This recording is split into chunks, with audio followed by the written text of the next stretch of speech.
بات ہے وعدے کی، بات ہے کمٹمنٹ کی. خوش آمدید کہتا ہوں میں مفتی نور رحمانی صاحب کو، ڈاکٹر زمین راٹھور صاحب کو، پروفیسر محمد احمد قادر صاحب. سر ڈاکٹر صاحب آپ سے شروع کرتے ہیں. بتائیے کہ یہ وعدہ دراصل ہے کیا؟ وعدے کی ڈیفینیشن کیا ہے؟ سب سے پہلے تو قرآن کریم کے حوالے سے، پھر اس کے بعد سوشل سائنسز میں. قرآن کریم نے جو الست بربکم کی بات کی تھی کہ کیا میں تمہارا رب نہیں ہوں، تو وعدہ اولا یہ ہے کہ جواب میں تمام کائنات کی جو اشیاء ہے بخاص ارواح، انہوں نے بغیر کسی چوں چرا کے کہا کہ تو ہی تو ہمارا رب ہے. الست بربکم قالوا بلا، بلا کہہ کر عربی زبان کے اندر انہوں نے ندرت کمال پیدا کیا. اور بلا ہر جگہ استعمال نہیں ہوتا عربی میں، خاص مفاہیم کے اندر ہے جس میں کبھی شک نہ آ سکے. اور یہ جو وعدہ ہے جس کو حضور اکرم صلی اللہ علیہ وآلہ وسلم نے ایمان کا حصہ قرار دیا ہے، اور سرور کشور رسالت کے نزدیک اس حد تک یہ اہم تھا ہے اور رہے گا، کیونکہ حضور کی جو سیرت ہے، حضور کی جو ذات ہے اور حضور کی موجودگی، ہم تو یہ کہتے نہیں کہ حضور چلے گئے، حضور تو موجود ہے اور ہمیشہ رہیں گے. اس لیے کہ قرآن موجود ہے، حضور کی سیرت موجود ہے، حضور کی ذات موجود ہے، اور شاہد و مبشر و نذیرہ کہہ کر تو بتلا دی کہ وہ دیکھ رہے ہیں، ہر عمل کے شاہد ہے وہ. اب یہ گواہی کیسے؟ گواہی وعدے پر. حضور کی زندگی میں آپ دیکھیے کہیں ایسا نہیں ہوا کہ حضور نے اپنی کوئی زبان فیض ترجمان سے لفظ نکالا ہو اور اسے پورا نہ کیا ہو. سوال ہی نہیں پیدا.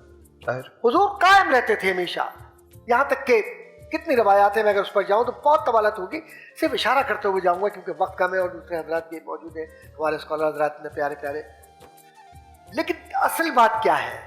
اصل بات یہ ہے کہ حضور اکرم صلی اللہ علیہ وسلم نے دین اسلام کی کامیابی کے راز ہی وعدے کو قرار دیا ہے. سبحان اللہ. اور غزالی نے ایک جملہ کہا ہے، امام غزالی نے یہ جملہ کہا ہے کہ دین اسلام کی جو شناخت ہے وہ عہد ہے، وعدہ ہے.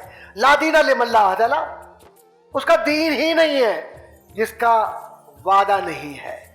اب کوئی یہ کہے کہ جی میں اپنے وعدے پر قائم ہوں، تو تم نے تو یہ وعدہ کیا تھا کہ جب میں اپنے رسول کو زمین پر بھیجوں گا تم ان کی تائید بھی کرو گے، محبت بھی کرو گے، ان کی اطاعت بھی کرو گے، ان کے راستے پر بھی چلو گے. تو وما آتاکم الرسول فخذوہ وما نہاکم عنہ فانتہوا، کہاں گیا تمہارا وعدہ؟ اور تمہیں تو ہم نے یہ بتلا دیا تھا کہ یہ نبی وہ ہے جو تمہاری ذات سے، تمہارے وجود سے بھی زیادہ تم سے پیار کرتے ہیں، رؤوف الرحیم ہے. کہاں گیا تمہارا وعدہ؟ یہ وہ محبوب ہے کہ جو تمہیں طائف میں دیکھتے ہیں لیکن تمہاری جو بھی کیفیت ہو لیکن تمہارے لیے دعائیں کرتے ہیں. اور یہ وہ نبی ہے جب کعبے کے سامنے بھی کھڑے ہوتے تو ایسے ہاتھ اٹھا کر یہ کہتے کہ اللہ تو آنے والی نسلوں کی خیر فرماؤ. یہ وہ نبی ہے مکرم ہے صلی اللہ علیہ وآلہ وسلم کہ جنہوں نے خطبہ حجۃ الوداع میں وعدے کی اہمیت سے لے کر انسانیت کی عزت، توقیر سے لے کر انسانیت کی فلاح و بہبود اور منشور انسانیت کو اس طرح سے مستحکم کر دیا کہ پورا مرکزی خیال ایمان کا وعدے پر ہی ہے. کیونکہ اگر وعدے کو آپ نکال دیں، یہ بیعت بار بار جو حضور سے لوگ کرتے تھے، کس بات پر کرتے تھے؟ یہ ایمان اور کفر اور ایمان اور منافقت کے بیچ میں ایک حد فاصل ہے. جس ادارے میں بیعت حضور اکرم صلی اللہ علیہ وسلم نے قائم کر دیا، وہ بیعت رضوان سے لے کر آج کے مسلمانوں تک قائم ہے، جو سلاسل اولیاء کرام ہے. آج ہم کس بات کا وعدہ کرتے ہیں؟ اے اللہ ہم کسی کی دل آزاری نہیں کریں گے، کرتے ہیں. اب آئیے آپ سماجی علوم کی طرف.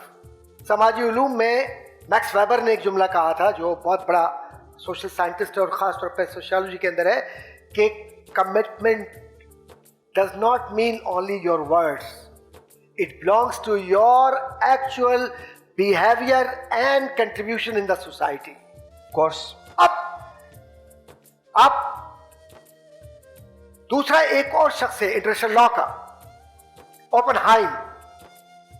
ہائم ایک جملہ کہتا ہے کہ جو آپ قانون بناتے ہیں تو اس قانون بین الاقوام میں، چاہے وہ ہیگ کانفرنسز کے ہوں، چاہے وہ لیگ آف نیشن کے ہوں، یا وہ آپ کے موجودہ اقوام متحدہ کے ہوں، اس میں قوانین میں سب سے پہلے بنیادی اصول جس کو جو لیڈنگ ورڈز ہوتے ہیں وہ یہ ہوتا ہے that I would abide by the rules and regulation, I would follow according to the commitment and mutual understanding of the society and authority or the legitimate authority which has been delegated to me would be exercised in the society for the sake of human being and the betterment of the people who are on receiving end.